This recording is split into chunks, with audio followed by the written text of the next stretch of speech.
Good morning. It is yet again completely foggy and misty, but lots of birds are flying by, and over here on the far right, that little speck is a blue heron. He's very large. He will make noise and fly away eventually. I just thought it looked nice out the end of the fishing or get on the boat dock. Beautiful fog. So I'm going to continue. I think this might wrap up our habit 3, put first things first. It's called living it, this part is. Returning once more to the computer metaphor. If habit 1 says, you're the programmer, and habit 2 says, write the program, then habit 3 says, run the program. Live the program.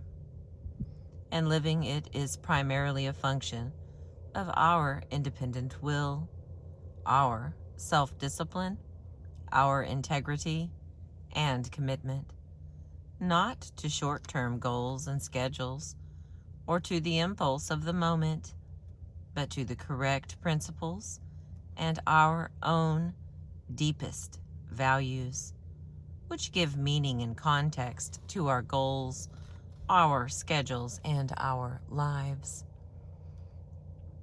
As you go through your week, there will undoubtedly be times when your integrity will be placed on the line. The popularity of reacting to the urgent but unimportant priorities of other people in Quadrant 3, or the pleasure of escaping to Quadrant 4, will threaten to overpower the important Quadrant 2 activities you have planned.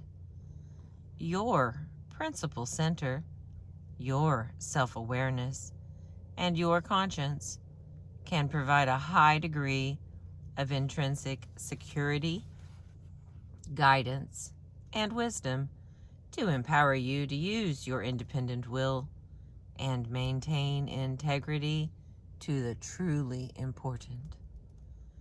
But because you aren't omniscient, you can't always know in advance what is truly important.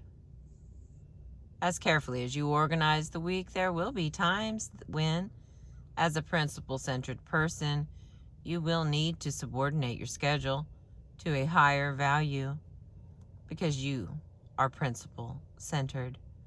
You can do that with an inner sense of peace. At one point, one of my sons was deeply into scheduling and efficiency. One day, he had a very tight schedule, which included down to the minute time allocations for every activity, including picking up some books, washing his car, and dropping Carol, his girlfriend, among other things. Everything went according to schedule until it came to Carol. They had been dating for a long period of time, and he had finally came to the conclusion that a continued relationship would not work out. So, congruent with his efficiency model, he had scheduled a 10 to 15-minute telephone call to tell her. But the news was very traumatic to her. 1.5 hours later, he was still deeply involved in a very intense conversation with her. Even though the one visit was not enough, the situation was a very frustrating experience for them both. Again, you simply can't think efficiency with people. You think effectiveness with people and efficiency with things. I've tried to be efficient with a disagreeing or disagreeable person, and it simply doesn't work. I've tried to give 10 minutes of quality time to a child or an employee to solve a problem, only to discover such efficiency creates new problems and seldom resolves the deepest concern. I see many parents, particularly mothers, with small children, often frustrated in their desire to accomplish a lot, because all they seem to do is meet the needs of little children all day. Remember, frustration is a function of our expectations, and our expectations are often a reflection of the social mirror rather than our own values and priorities. But if you have habit 2 deep inside your heart and mind, you have those higher values driving you. You can subordinate your schedule to those values with integrity. You can adapt. You can be flexible. You don't have to feel guilty when you don't meet your schedule or when you have to change it. And the next part from The 7 Habits of Highly Effective People by Stephen R. Covey. Advances of the 4th generation. One of the reasons why people resist using 3rd generation time management tools is because they lose spontaneity.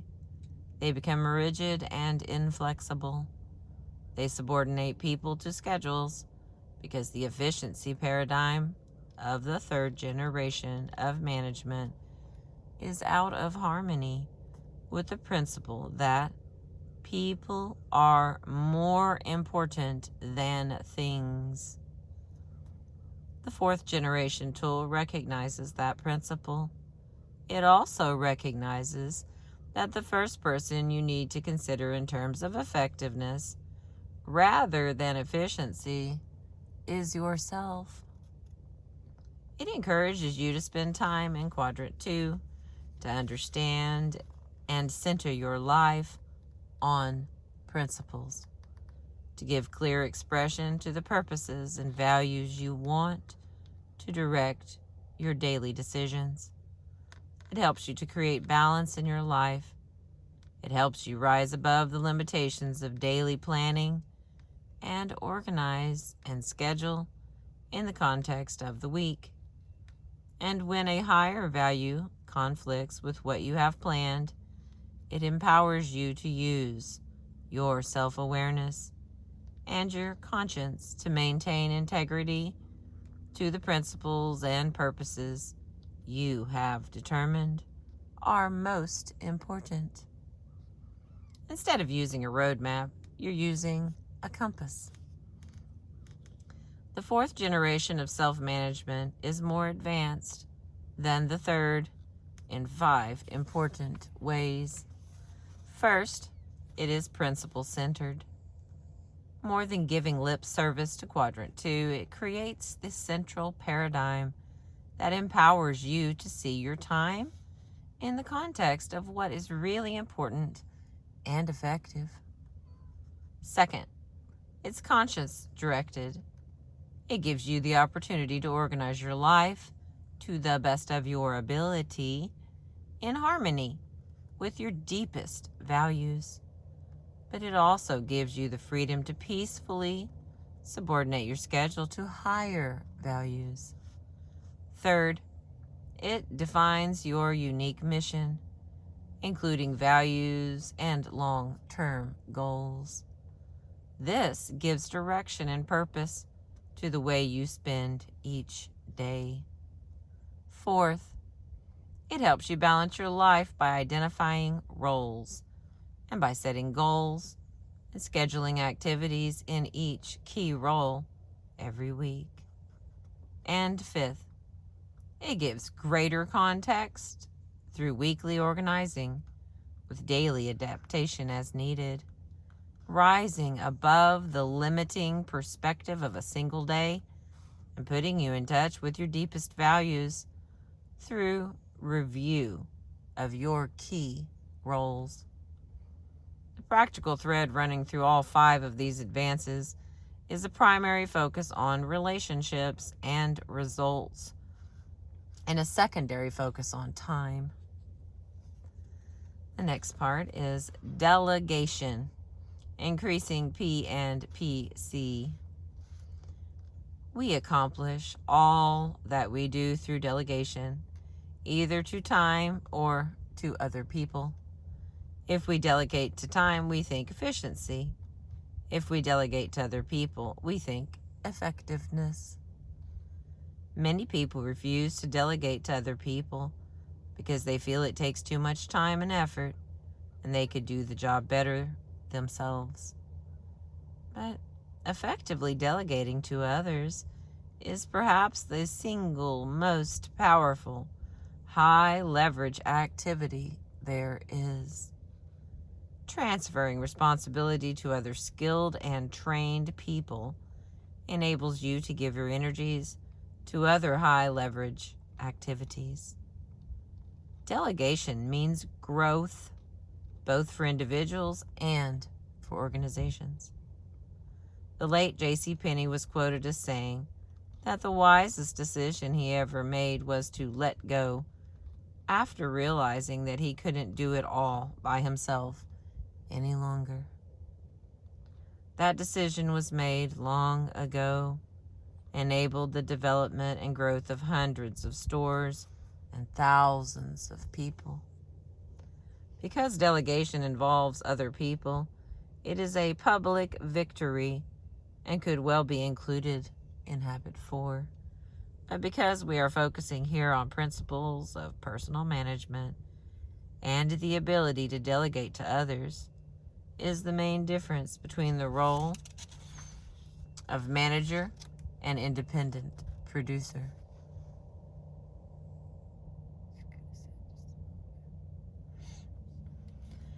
I am approaching delegation from the standpoint of your personal managerial skills. A producer does whatever is necessary to accomplish desired results, to get the golden eggs. A parent who washes the dishes, an architect who draws up blueprints, or a secretary who types correspondence is a producer. But when a person sets up and works with and through people and systems to produce golden eggs, that person becomes a manager in the interdependent sense. A parent who delegates washing the dishes to a child is a manager. An architect who heads a team of other architects is a manager. A secretary who supervises other secretaries and office personnel is an office manager. A producer can invest 1 hour of effort and produce 1 unit of results, assuming no loss of efficiency. I've got some pictures here. Let's see if I can slide that out there where we can see it. Finger all the way.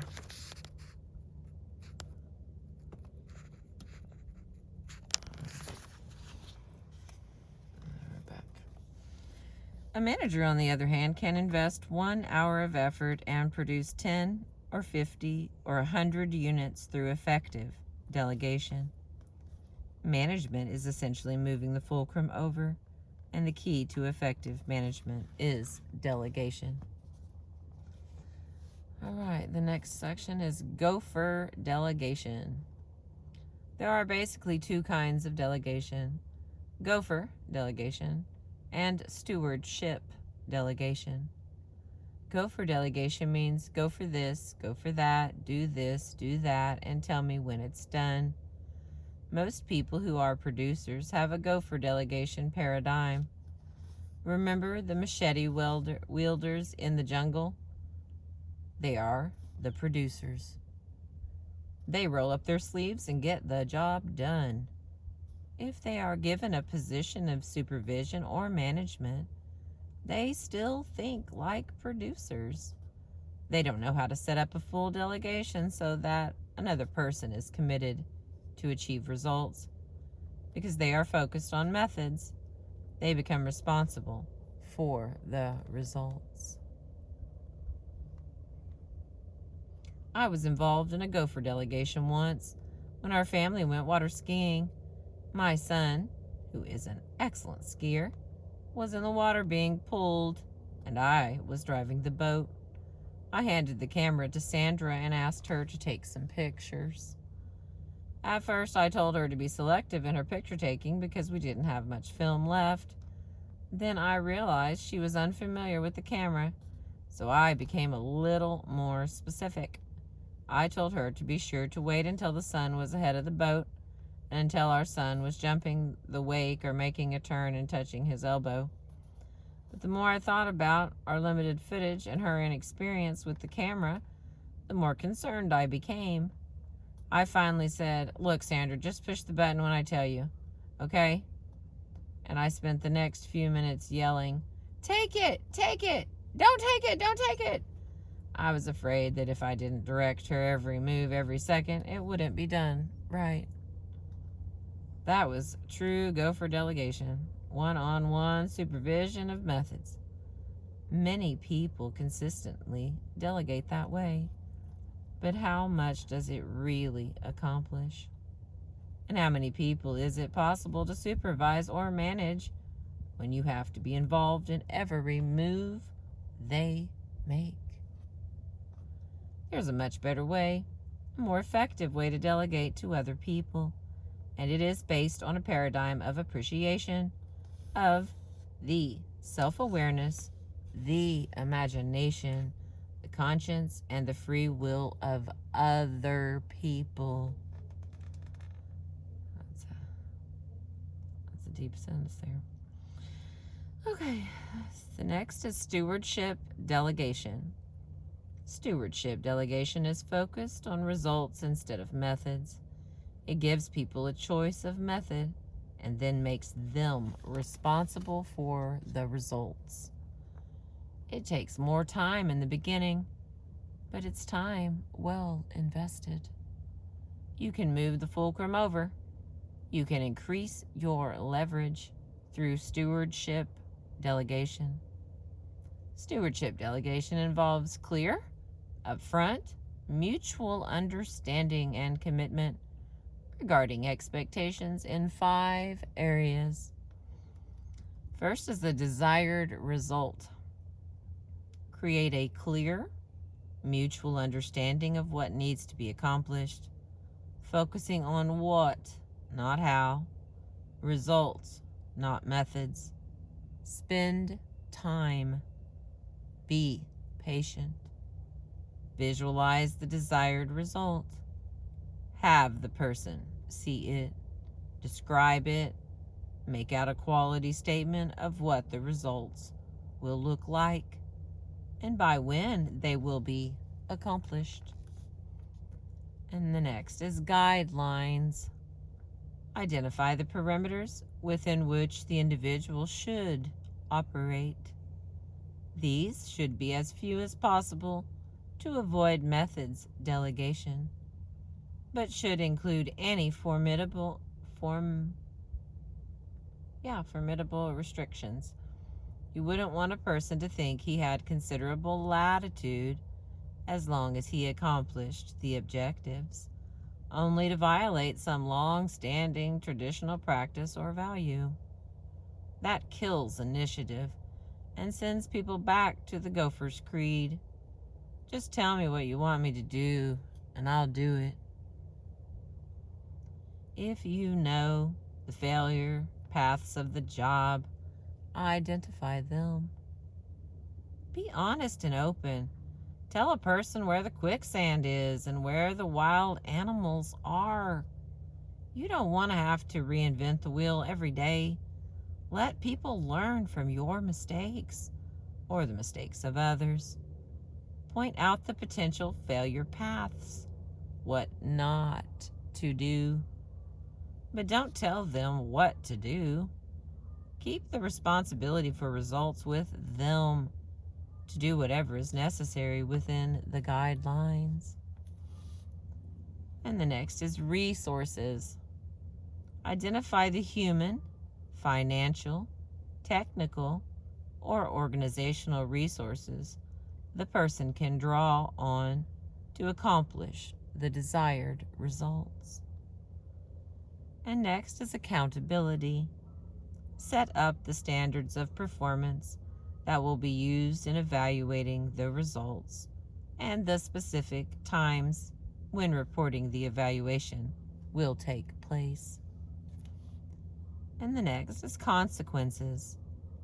Specify what will happen both good and bad, as a result of the evaluation. This could include such things as financial rewards, psychic rewards, different job assignments, and natural consequences tied into the overall mission of an organization.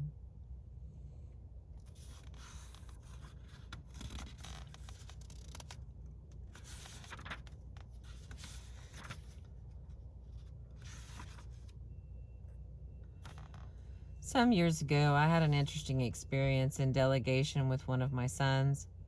We were having a family meeting and we had our mission statement up on the wall to make sure our plans were in harmony with our values. Everyone was there. I set up a big blackboard and we wrote down our goals, the key things we wanted to do, and the jobs that flowed out of these goals. Then I asked for volunteers to do the job. Who wants to pay the mortgage? I asked. I noticed I was the only one with my hand up. Who wants to pay for the insurance, the food, the cars? I seem to have a real monopoly on the opportunities. Who wants to feed the new baby? There was a little bit more interest here, but my wife was the only one with the right qualifications for the job. As we went down the list, job by job, it was soon evident that Mom and Dad had more than 60-hour work weeks. With that paradigm in mind, some of the other jobs took on a more proper perspective. My 7-year-old son, Steven, volunteered to take care of the yard. Before I actually gave him the job, I began a thorough training process. I wanted him to have a clear picture in his mind of what a well-cared-for yard was like. So I took him next door to our neighbors. Look, son, I said, see how our neighbor's yard is green and clean? That's what we're after, green and clean. Now come look at our yard. See all the mixed colors? That's not it. That's not green. Green and clean is what we want. Now, how you get it green is up to you. You're free to do it any way you want, except paint it. But I'll tell you how I would do it if it were up to me. How would you do it, Dad? I'd turn on the sprinklers, but you may want to use buckets or a hose. It makes no difference to me. All we care about is that the color is green. Okay? Okay. Now, let's talk about clean, son. Clean means no messes around, no paper, strings, bones, sticks, or anything that messes up the place. I'll tell you what let's do. Let's just clean up half the yard right now and look at the difference. So we got out 2 paper sacks and picked up one side of the yard. Now look at this side. Look at the other side. See the difference? That's called clean. Wait, he called. I see some paper behind the bush. Oh, good. I didn't notice the newspaper back there. You have good eyes, son.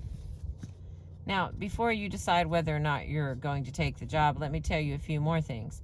Because when you take the job, I don't want to do it anymore. It's your job. It's called a stewardship. Stewardship means a job with a trust. I trust you to do the job, to get it done. Now, who's going to be your boss? You, Dad. No, not me. You're the boss. You boss yourself. How do you like Mom and Dad nagging you all the time? I don't. We don't like doing it either. It sometimes causes a bad feeling, doesn't it? So, you boss yourself. Now guess who your helper is? Who? I am, I said. You boss me. I do? That's right. But my time to help is limited. Sometimes I'm away. But when I'm here, you tell me how I can help. I'll do anything that you want me to do. Okay. Now, guess who judges you? Who? You judge yourself. I do? That's right. Twice a week, the 2 of us will walk around the yard, and you can show me how it's coming along. How are you going to judge? Green and clean. Right. I trained him with those 2 words for 2 weeks before I felt he was ready to take the job. Finally, the big day came. Is it a deal, son? It's a deal. What's the job? Green and clean. What's green? He looked at our yard, which was beginning to look better. Then he pointed next door. That's the color of his yard. What's clean? No messes. Who's the boss? I am. Who's your helper? You are, when you have time. Who's the judge? I am. We'll walk around 2 times a week and I can show you how it's coming. And what will we look for?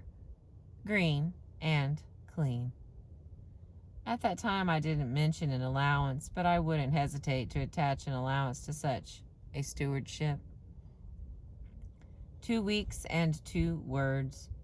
I thought he was ready. It was Saturday and he did nothing. Sunday, nothing. Monday, nothing. As I pulled out of the driveway on my way to work on Tuesday, I looked at the yellow, cluttered yard and the hot July sun on its way up. Surely he'll do it today, I thought. I could rationalize Saturday because that was the day we made the agreement. I could rationalize Sunday. Sunday was for other things. But I could not rationalize Monday. And now it was Tuesday. Certainly he'd do it today. It was summertime. What else did he have to do? All day I could hardly wait to return home to see what happened. As I rounded the corner, I was met with the same picture I left that morning. And there was my son at the park across the street playing. This was not acceptable. I was upset and disillusioned by his performance. After 2 weeks of training and all those commitments, we had a lot of effort, pride, and money invested in the yard, and I could see it going down the drain. Besides, my neighbor's yard was manicured and beautiful, and the situation was beginning to get embarrassing. I was ready to go back to Gopher delegation. Son, you get over here and pick up this garbage right now or else. I knew I could get the golden egg that way. But what about the goose? What would happen to his internal commitment? So I faked a smile and yelled across the street, "Hi, son. How's it going?" "Fine," he returned. "How's the yard coming?" I knew the minute I said it I had broken our agreement. That's not the way we had set up an accounting. That's not what we had agreed. So he felt justified in breaking it too. "Fine, Dad." I bit my tongue and waited until after dinner. Then I said, "Son, let's do as we agreed. Let's walk around the yard together and you can show me how it's going in your stewardship." As we started out the door, his chin began to quiver. Tears welled up in his eyes, and by the time we got out to the middle of the yard, he was whimpering. "It's so hard, Dad." "What's so hard?" I thought to myself. "You haven't done a single thing." But I knew what was hard: self-management, self-supervision. So I said, "Is there anything I can do to help?" "Would you, Dad?" he sniffed. "What was our agreement?" "You said you'd help me if you had time." "I have time." So he ran into the house and came back with 2 sacks. He handed me one. "Will you pick that stuff up?" He pointed to the garbage from Saturday night's barbecue. "It makes me sick." So I did. I did exactly what he asked me to do, and that was when he signed the agreement in his heart. It did become his yard, his stewardship. He only asked for help 2 or 3 more times that entire summer. He took care of that yard. He kept it greener and cleaner than it had ever been under my stewardship. He even reprimanded his brothers and sisters if they left so much as a gum wrapper on the lawn. Trust is the highest form of human motivation. It brings out the very best in people, but it takes time and patience, and it doesn't preclude the necessity to train and develop people so that their competency can rise to the level of that trust. I am convinced that if stewardship delegation is done correctly, both parties will benefit, and ultimately, much more work will get done in much less time. I believe that a family that is well organized, whose time has been spent effectively delegating on a one-on-one basis, can organize the work so that everyone can do everything in about an hour a day. But that takes the internal capacity to want to manage, not just to produce. The focus is on effectiveness, not efficiency. Certainly you can pick up that room better than a child, but the key is that you want to empower the child to do it. It takes time. You have to get involved in the training and development. It takes time. But how valuable that time is downstream. It saves you so much in the long run. This approach involves an entirely new paradigm of delegation. In effect, it changes the nature of the relationship. The steward becomes his own boss, governed by a conscience that contains the commitment to agreed upon desired results. But it also releases his creative energies toward doing whatever is necessary in harmony with correct principles to achieve those desired results. The principles involved in stewardship delegation are correct and applicable to any kind of person or situation.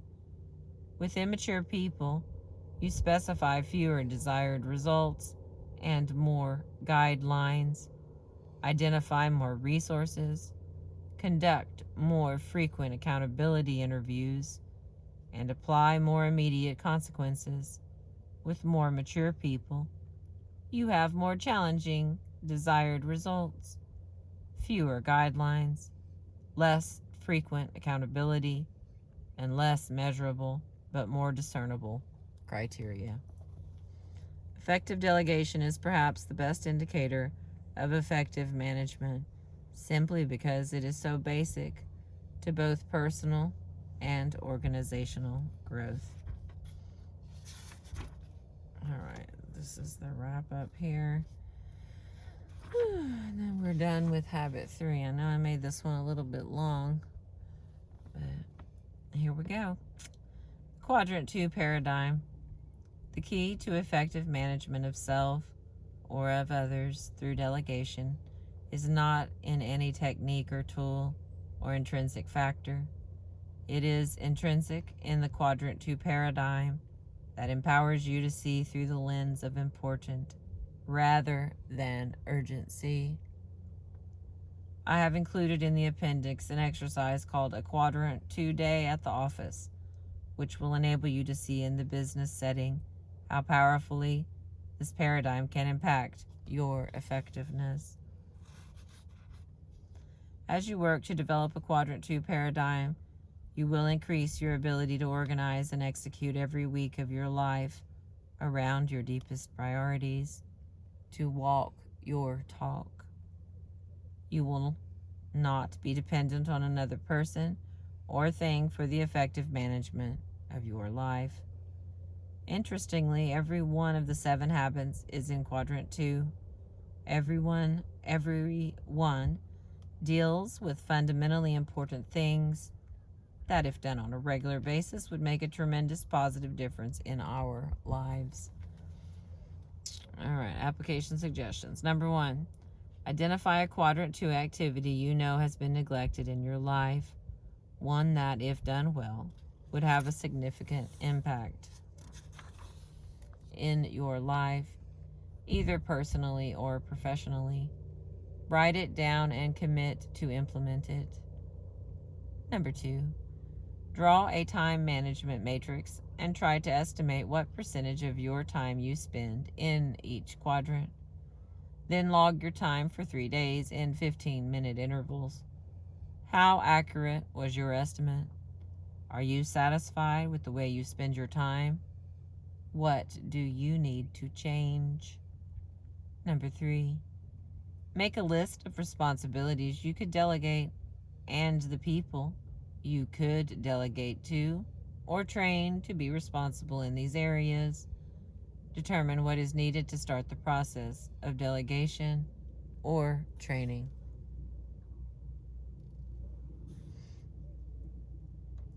Number 4, organize your next week. Start by writing down your roles and goals for the week. Then transfer the goals to a specific action plan. At the end of the week, evaluate how well your plan translated your deep values and purposes into your daily life and the degree of integrity that you were able to maintain to those values and purposes. Number 5, commit yourself to start organizing on a weekly basis and set up a regular time to do it. Number 6, either convert your current planning tool into a 4th generation tool or secure such a tool. And the final one, number 7, go through a quadrant 2 day at the office, which is Appendix B, for a more in-depth understanding of the impact of a quadrant 2 paradigm. I'll show you this and then when we're done. So they've got a whole thing here where you can work on stuff. It's quite the thing.